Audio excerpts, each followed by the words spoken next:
नमस्कार दोस्तों, स्वागत है आपका मेरे चैनल पे जिसका नाम है जमुना क्लासेस। तो हम लोग 10th का मैथ में ट्रायंगल कर रहे हैं और हमने देखा था एरिया ऑफ सिमिलर ट्रायंगल्स का क्या रेशियो होता है। हमने देखा था कि जो एरिया ऑफ ट्रायंगल अगर दो सिमेट्रिकल ट्रायंगल्स हैं तो उनका एरिया उनके करस्पॉन्डिंग आर्म्स के रेशियो के स्क्वायर के बराबर होता है। हमने वो थ्योरम पिछले क्लास में प्रूव भी किया था और एक एग्जांपल भी किया था। तो आज हम चैप्टर जो उस पर बेस्ड है 6.4 उसका पहला क्वेश्चन करने जा रहे हैं। पहला क्वेश्चन है कि दो ट्रायंगल है A B C and D E F जो कि सिमिलर हैं। तो उन एक का एरिया है ए बी सी का 64 सेंटीमीटर स्क्वायर और डी ई एफ का दिया हुआ है 121 सेंटीमीटर स्क्वायर और ई एफ हमें दिया है कितना 15.4 सेंटीमीटर। तो हमें निकालना क्या है, हमें निकालना है ये बी सी। ठीक है, तो उस थ्योरम के हिसाब से अगर हम जाएंगे, चूंकि दोनों सिमिलर हैं दिया हुआ है, तो इसका मतलब है कि उनका जो एरिया है, area A B C upon area of triangle D E F किसके रेशियो के बराबर होगा, जो करस्पॉन्डिंग आर्म्स हैं उनके रेशियो के स्क्वायर के बराबर होगा। That means it will be equal to A B upon उसका करस्पॉन्डिंग आर्म्स कौन है डी ई का whole square and same will be equal to B C upon इसका करस्पॉन्डिंग आर्म्स ई एफ का whole square and same will be equal to जो ये correspond ये है third arm A C upon D का whole square. फिर हमने किया था। अब इसमें एरिया दिया हुआ है और हमारे इसमें से एक आर्म्स कौन सा दिया हुआ है ई एफ, तो हमें बी सी निकालना है। सिंपल है, इसमें रख दीजिए ए बी सी का एरिया 64, डी एफ का एरिया 121 इक्वल टू यहाँ पे हमें बी सी निकालना है, B C upon E F दिया हुआ है 15.4 का 50.4 का होल स्क्वायर, बस बी से निकल जाएगा।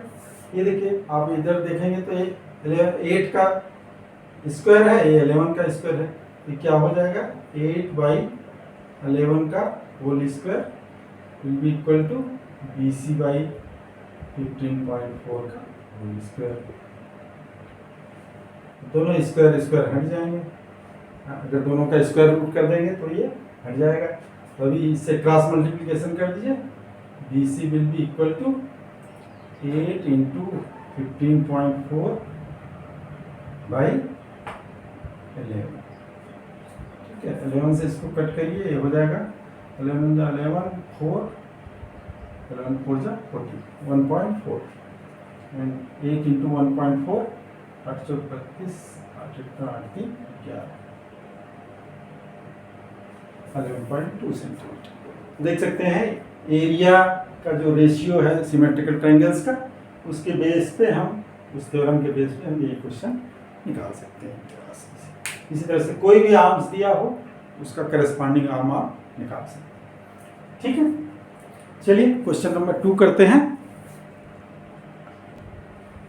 क्वेश्चन नंबर 2 में है एक ट्रेपेजियम है ए बी सी डी और उसके जो इंटरसेक्ट्स हैं वो कट कर रहे हैं किस पे, ओ पे। डायगोनल्स जो हैं वो कट कर रहे हैं ओ, इंटरसेक्ट कर रहा है ओ। तो हमें प्रूव करना है area of triangle A O B और area of triangle C O D, दोनों का रेशियो क्या है हमें निकालना है। ठीक है, ट्रेपेजियम आपको पता ही है क्या होता है, उसकी दो आर्म्स जो है पैरेलल है। तो इसमें दिया हुआ है कि A B is parallel to C D C, ये इसके पैरेलल। ठीक है, अभी हम देखेंगे इन दोनों ट्रायंगल में, लेते हैं in triangle A O B and triangle C O D. क्या देखेंगे, दिस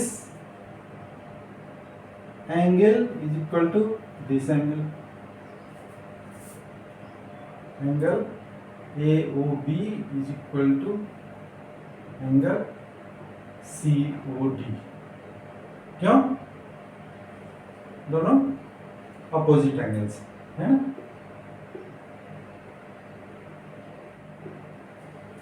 अब ये angle will be equal to this angle. क्यों? दो पैरेलल लाइंस को अगर एक लाइन कट करती है तो उसके जो अल्टरनेट एंगल बराबर होते हैं ना।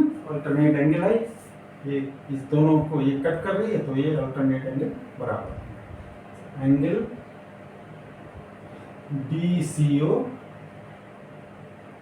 Is equal to angle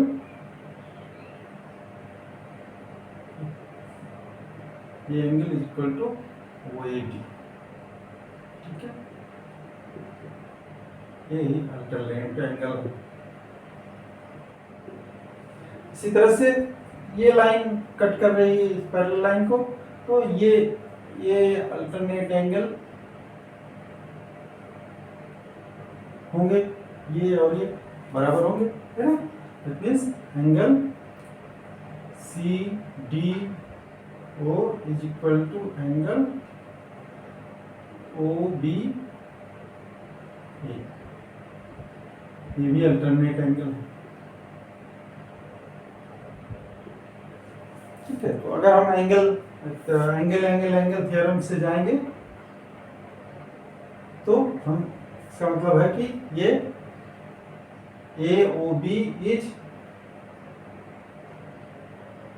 triangle AOB is symmetrical to triangle COD। ठीक, इसमें हम तीसरा एंगल नहीं भी लिख सकते थे, दो ही एंगल लिख करके भी एंगल AA थ्योरम से भी हम कर सकते हैं, क्योंकि हमें पता है भाई दो एंगल बराबर हो गए तो तीसरा एंगल किसी भी ट्रायंगल के वैसे भी बराबर होंगे। अगर आपको तीनों लिखना है तो AA फार्मूला थ्योरम डाल लिख दीजिए, अगर दो ही लिख रहे हैं तब भी आप AA थ्योरम लिख करके सेम चीज सिमेट्रिकल हो जाएंगे। ठीक है, अब जब सिमेट्रिकल हो गए तो आपको पता ही है उनका एरिया का रेशियो क्या होता है,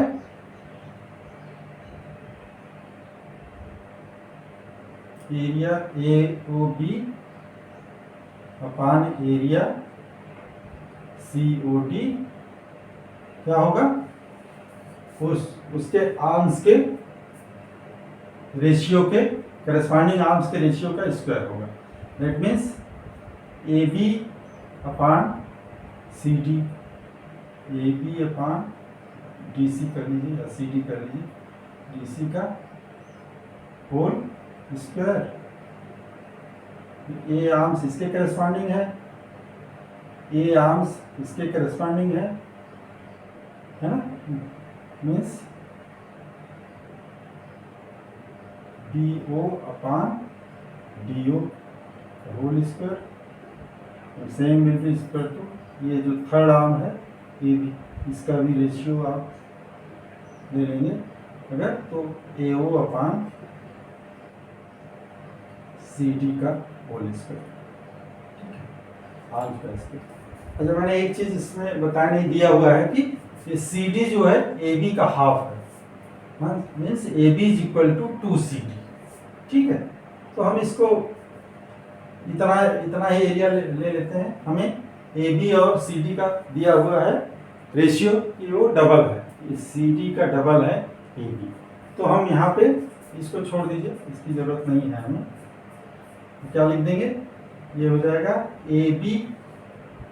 AB जो है CD का डबल है तो क्या हो जाएगा 2CD जो भी है अपान DC का whole square. That means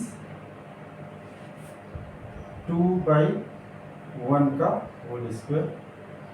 DC खत्म हो जाएगा, स्क्वायर जब कर देंगे तो ये हो जाएगा 4/1। एरिया का रेशियो क्या हो गया 4:1। ठीक है, एरिया का दोनों का रेशियो क्या हो गया 4:1। क्वेश्चन नंबर 2 हो गया आपका। नेक्स्ट और भी क्वेश्चन अगला हम लेंगे अगले क्लास में। आज के लिए इतना ही। अगर अच्छा लगा हो तो लाइक करिए, शेयर कर दीजिए, जिससे कि आपके दोस्त भी देख लें। आज के लिए बस इतना ही, तब तक मिलेंगे अगले क्लास में। सी यू, बाय।